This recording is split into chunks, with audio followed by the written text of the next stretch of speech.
श्री परमात्मने नमः। युञ्जनेवं सदा आत्मानं योगी नियतमानसः शान्तिं निर्वाणपरमां मतसंस्थाम् अधिगच्छति।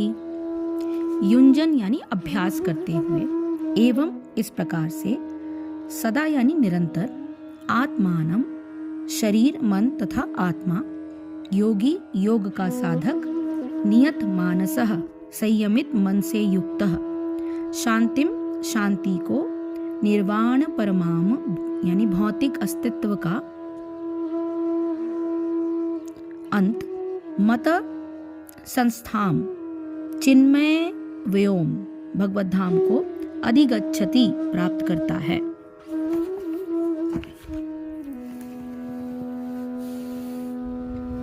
इस प्रकार शरीर मन तथा कर्म में निरंतर संयम का अभ्यास करते हुए संयमित मन वाले योगी को इस भौतिक अस्तित्व की समाप्ति पर भगवत धाम की प्राप्ति होती है। तात्पर्य यह है कि अब योगाभ्यास के चरम लक्ष्य का स्पष्टीकरण किया जा रहा है। योगाभ्यास किसी भौतिक सुविधा की प्राप्ति के लिए नहीं किया जाता। इसका उद्देश्य तो भौतिक संसार से विरक्त प्राप्त करना है।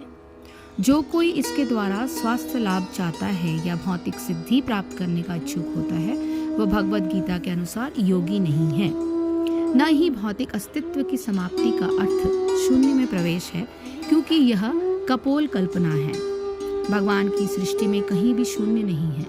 उल्टे भौतिक अस्तित्व की समाप्ति से मनुष्य भगवत धाम में प्रवेश करता है। भगवत गीता में भगवत धाम का भी स्पष्टीकरण किया गया है कि यह वह स्थान है जहाँ न सूर्य की आवश्यकता है, न चांद या बिजली की। आध्यात्मिक राज्य के सारे लोग उसी प्रकार से स्वतः प्रकाशित हैं जिस प्रकार सूर्य द्वारा यह भौतिक आकाश। वैसे तो भगवत धाम सर्वत्र है, किंतु चिन्मय व्योम तथा उसके लोकों को ही परम धाम कहा जाता है।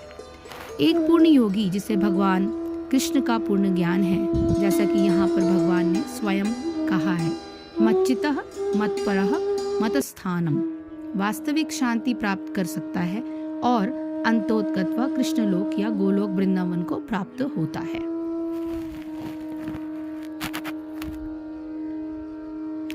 यद्यपि भगवान सदैव अपने धाम में निवास करते हैं, ऐसा ब्रह्म संहिता में उल्लेख है, जिसे गोलोक कहते हैं, तो वे भी अपनी परा आध्यात्मिक शक्तियों के कारण सर्वव्यापी ब्रह्मा तथा अंतर्यामी परमात्मा है।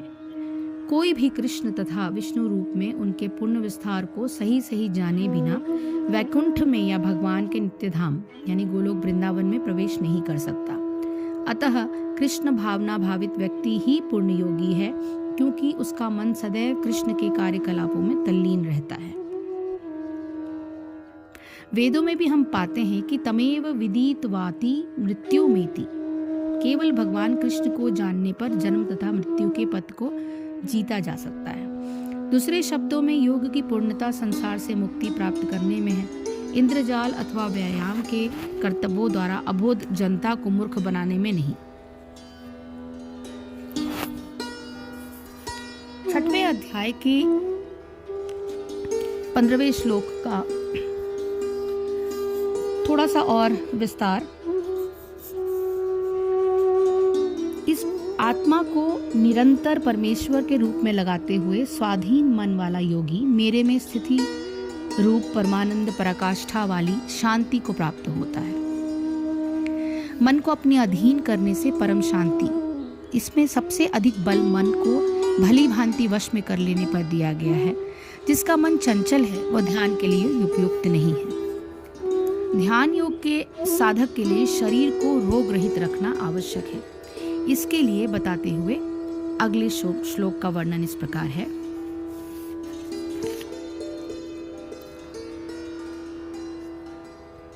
न अति अश्नतः तु योगः अस्ति न च एकांतम अनश्नतः न च अति स्वप्नशीलस्य जागृत न एव ही च अर्जुन। यानी न यानी कभी नहीं, अति यानी अधिक, अश्नतः यानी खाने वाले का, तू यानी लेकिन, योगः भगवान से जुड़ना, अस्ति अस्ति यानी है, न यानी न तो, च भी एकांतम बिल्कुल नितांत, अश्नतः भोजन न करने वाले को, न यानी न तो, च भी अति अत्याधिक, स्वप्नशीलस्य सोने वाले का, जागृतः अथवा रात भर जागने वाले का, न यानी नहीं, एव ही, च तथा अर्जुन, हे अर्जुन।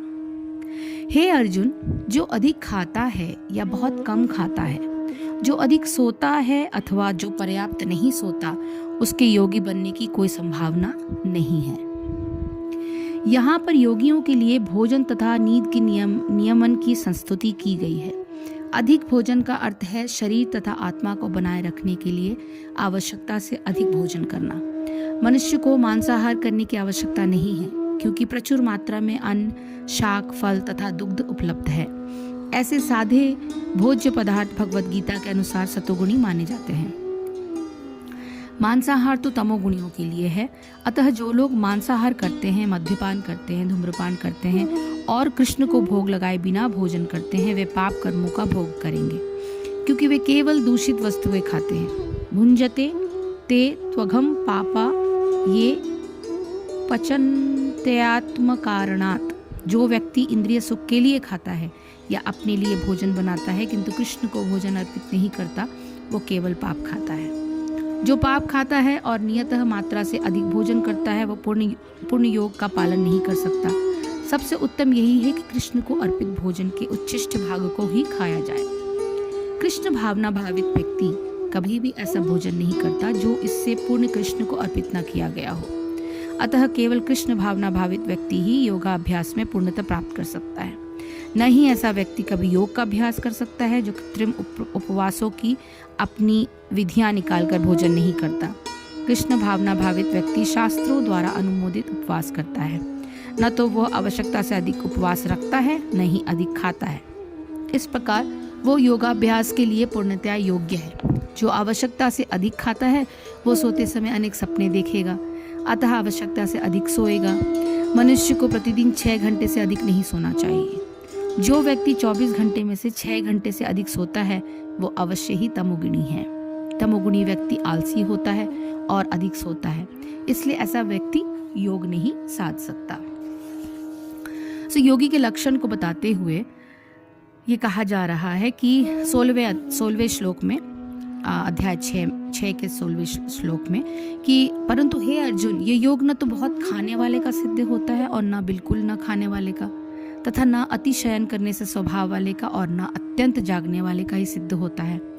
अति आहार, निराहार, अति निद्रा व निद्रा रहित होना योग में बाधक है। इस श्लोक में 4 बातों पर बल दिया गया है। ध्यान योग के साधक को न तो बिल्कुल उपवास ही करना चाहिए, क्योंकि बहुत अधिक उपवास करने से इंद्रियां, प्राण और मन की शांति क्षीण होने लगती है। उसी प्रकार ऐसा प्रतीत होता है शायद इस पर हमारा नियंत्रण प्रभावी हो गया, परंतु वास्तव में यह नियंत्रण का द्योतक नहीं, बल्कि उनके दुर्बल हो जाने का द्योतक है। हमारा उद्देश्य यह है कि हमारे मन, प्राण और इंद्रियां भली प्रकार स्वस्थ हों, परंतु हो हमारे नियंत्रण में। उन्हें दुर्बल बना देना ध्यान के लिए सहायक नहीं। दूसरा, ध्यान योग के साधक को बहुत अधिक भोजन भी नहीं करना चाहिए, नहीं तो शरीर में भारीपन हो जाता है और आलस्य भी बढ़ जाता है। कभी कभी धोखे से साधक ये समझता है कि उसका चित्त ध्यान में लीन हो गया है, पर वास्तव में ध्यान नहीं होता, बल्कि निद्रा की गहराई होती है। ध्यान में तो सब इंद्रियां अत्यंत चेतन होती हैं, अनुभवशीलता पराकाष्ठा पर होती है। तीसरा, इसी प्रकार ध्यान योग के साधक को ये भी देखते रहना चाहिए कि उसे उचित मात्रा में निद्रा द्वारा विश्राम मिल रहा है या नहीं। उचित मात्रा में निद्रा लेने से शरीर ताजा और स्फूर्तिमय रहता है। ऐसा भी नहीं होना चाहिए कि निद्रा इतनी अधिक ली जाए कि शरीर में सुस्ती हो जाए। इसका संबंध ये हुआ कि इन सब बातों में उचित संतुलन रखने से क्या होता है, ये बताते हुए आगे के श्लोकों का वर्णन किया जाएगा। हरिओम तत्सत, हरिओम तत्सत, हरिओम तत्सत। जय श्री कृष्ण, जय गुरुदेव।